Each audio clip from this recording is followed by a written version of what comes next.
Still down here in Dartington. I usually go home at the weekends, but it was a graduation for the students yesterday, so I had to stay around. Which is alright, I guess. I missed the family, but other than that it's alright. It was pouring down until about 5 minutes ago, and it stopped and the sun's come out, so it's quite nice now. So I'm just out for a walk. And I'm thinking actually about a presentation that Dennett, philosopher Daniel Dennett, made at an atheist conference recently that was that's on YouTube, and it was about, well, I don't know, yeah, I can't remember what it was about really, but one of the things that stuck out for me was a term he used for a particular kind of theological discourse. He referred to people who talk in this way Murkies. He says there's a tendency for theologians to talk in a way which is deliberately obscure, deliberately evasive, lots and lots of circumlocution, and basically talk in a way which is what he referred to as murky, and he called them the Murkies. And I've heard that idea before. Christopher Hitchens talks about it. I think he refers to what's he called? Boteach. Yeah, I can't remember his name now, but something Boteach, Shmuley Boteach. It refers to the discourse that he engages in as white noise.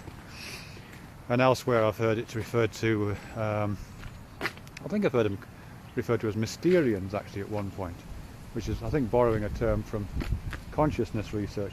But either way, the idea is that there's a certain kind of theological discourse, talks about God, the Bible, spirituality, religion, all that kind of stuff, which, as I say, is deliberately evasive and uses lots of circumlocutions and doesn't answer the questions that are asked, basically. And there was a great example of it last year actually on the radio, with a discussion between Richard Dawkins, the one whose name escapes me for the minute, but I'm not sure if he was a theologian or a kind of religious journalist, if you like, but he was asking all those straightforward questions. Do you believe this happened? Do you believe that Jesus was the Son of God and died on the cross and was resurrected? Those straightforward questions which have straightforward yes-no answers, and she couldn't answer them, or wouldn't answer them, or potentially did answer them. She answered them in this highly circumlocutory way, saying that's not an appropriate question, or let me answer it in this way, and then she answered something completely different. She basically came across as completely shady and dodgy, and a signed up member of the Murkies. So I'm just thinking what that means actually. What is the significance of that, and why is it called murky? And I suppose what it's setting up there is an opposition to a form of discourse which you might think is the opposite of murky, which is clear. And certainly there are ways of talking which are clear. Scientific empirical discourse at its best strives for clarity. It strives for the presentation of object-like facts which are easily apprehensible, in which there's no purple prose obscuring your clear vision of these facts. And basically, as I think I said before in a previous video, what I think you're trying to do in scientific writing generally is to kind of simulate the conditions of ideal perception, ideal seeing. So if you're thinking about the object of scientific knowledge as synonymous with a physical object, like a tree, then you're kind of simulating the conditions in which that tree will appear at its most object-like. In other words, you kind of clear the space between you and the tree. You make sure there's no clouds of the obscure and the occult falling across it. You make sure there's no deviations in your straightforward perception of the tree. And so you do that in scientific language. So your language, as I say, strives for clarity, strives for clearness, strives for lucidity. And again, hasn't got any of that kind of purple prose which might get in the way. Hasn't got any refracting effects in the language which might deviate your straightforward understanding of that object-like knowledge.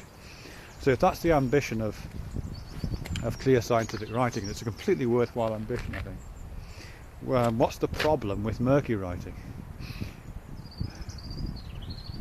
Okay, a couple of things there. Firstly, I think that because I have to address clear writing first. Just because writing is clear doesn't make it right. That's the first thing. It's perfectly possible to simulate the conditions of scientific writing whilst presenting purely pseudoscientific findings.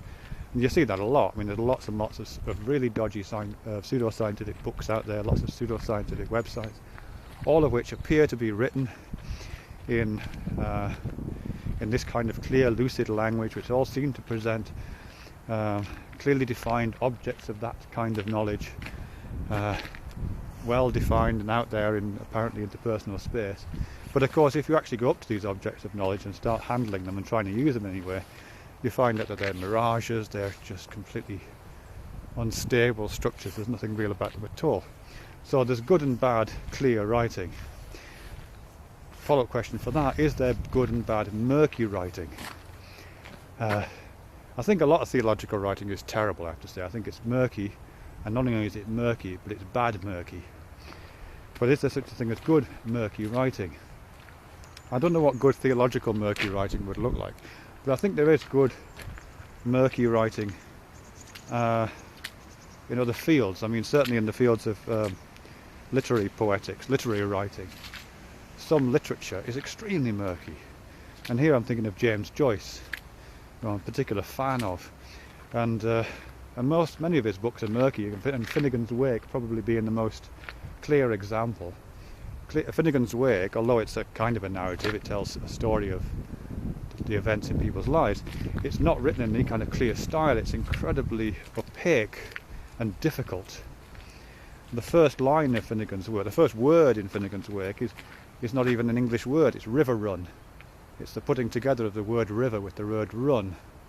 So right from the outset, you're not presented with a clear, accessible, linguistic kind of pathway that leads you to the objective information that you're seeking in this novel. You're kind of diverted to thinking about rivers running together. And that word as well, river run, as I understand it, is actually a quotation or a reference to the first word in a much older piece of writing by Vico, which has some kind of resonances to the text. So if you know that, you don't have to know it, but if you do know that, immediately you're diverted. The line between you and the notional object of your reading, this narrative, is diverted. It's anything but straightforward. Your vision into the writing is kind of refracted off toward Vico, or refracted off towards other kind of neologisms. And that happens throughout. There's this character, HCE, that pops up throughout. He's known by these initials, HCE. And sometimes it stands for a name, Henry Earwicker. Sometimes it stands for Here Comes Everybody. It appears in different formulations. So again, you're not presented with these kind of stable landmarks in which these characters kind of march along with you towards the object of your ultimate knowing. Instead, these parts of the discourse, like letters HCE, just act as kind of points of fusion, so your reading kind of circulates around and moves through these points. It's a completely different way of reading and understanding and relating to what is going on there, really. And it's anything but clear. But I would say it's not just murky. It's not murky in the way that really bad theological writing is murky. And Alistair McGowan, I think he's called McGowan, I'll mix him up with Shane McGowan from the Pogues. But either way, I mean, his writing is, I would say, one of the worst examples of murky writing. He did a piece called the Dawkins Delusion, kind of a response to the God Delusion, which is an appalling piece of writing. It's murkiness in the worst way. It's just, it doesn't lead to any interesting. There's lots of diversions, but they don't go anywhere. There's lots of obscure references that don't actually add any interesting resonances to what you're reading. It's just terrible. It's just murky for its own sake. And I think the same is true of Rabbi Boteach that Christopher Hitchens talks about, and probably the same probably true for the people that Dan Dennett's referring to. But I think there is murkiness and murkiness. Some murkiness is crap, and some murkiness, some texts which aren't designed to lead you in an orderly fashion towards an object, whether that be an object of scientific knowledge, an object of narrative understanding, or possibly even an object of kind of divine interest. They're not supposed to do that. They're supposed to do other things. These writings are supposed to act as playgrounds, labyrinths, and immersive pools and those kind of structures to get involved with, not to lead in a straightforward, clear way towards an imaginary object.